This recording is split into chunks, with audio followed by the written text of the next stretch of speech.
একটু পরে চলে যাবে, মুখটা যেন কেমন কেমন করছে। আমি যে কার কাছে যাবো কিচ্ছু জানি না। মেয়েটা চলে যাচ্ছে, আমি আমার মেয়েটাকে আর কোনোদিন দেখতে পাবো না। এতে জানো, ওকে দেখে আমার মার কথা খুব আমি আমার মাকে কখনো কাছে পাই। আমার বাবা মারা যাওয়ার পরে আমার নানা আমার মাকে জোর করে আরেকটা বিয়ে দেয়, কিন্তু আমার মার স্বামী কখনো আমাকে অ্যাকসেপ্ট করে না।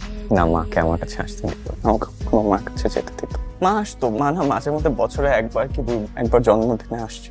কিছুদিন পর ওটাও বন্ধ হয়ে যায়।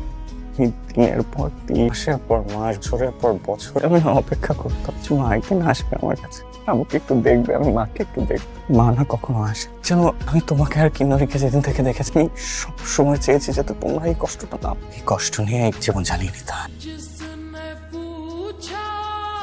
হ্যাঁ, আমি এখনই আসছি। কি হয়েছে? এয়ারপোর্টে মানি লন্ডারিং এর কেসে জামশেদকে অ্যারেস্ট করেছে। এখনই যেতে বলেছে কিন্নরী ওদের কাছে। এক্ষুনি চলো, আসো।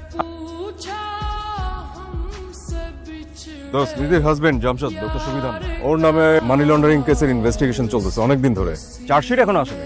দোস্ত একটা রিকোয়েস্ট করি, মামলাটা তদন্তটা তাড়াতাড়ি শেষ করে চার্জশিটটা তাড়াতাড়ি দিয়ে দে। ঠিক আছে, তুই কোনো টেনশন করিস না, আমি ব্যাপারটা দেখতেছি। আমার মনে হয় ও এই জন্যই জার্মানি চলে যেতে চাচ্ছে। ও সমস্ত টাকা জার্মানিতে পাচার করেছে। আচ্ছা, ওর ব্যবসাটা আসলে কি? ওর কাজই ছিল হচ্ছে মানুষের ব্ল্যাক মানিকে হোয়াইট মানি করা, সারাক্ষণ মদ টদ খাওয়ায়।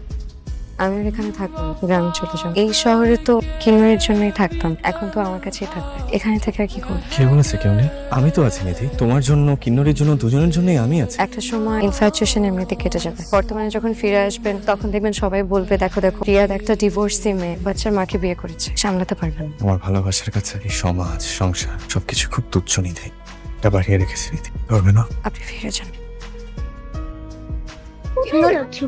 আমার মা তোমার কাছে ফিরে এসেছে, তাই আমার চাকরি শেষ। কে বলেছে তোমার চাকরি শেষ? তোমার চাকরি এখনো আছে, কোথাও যাবে না বস। বস আমাদের সঙ্গে থাকুক না প্লিজ।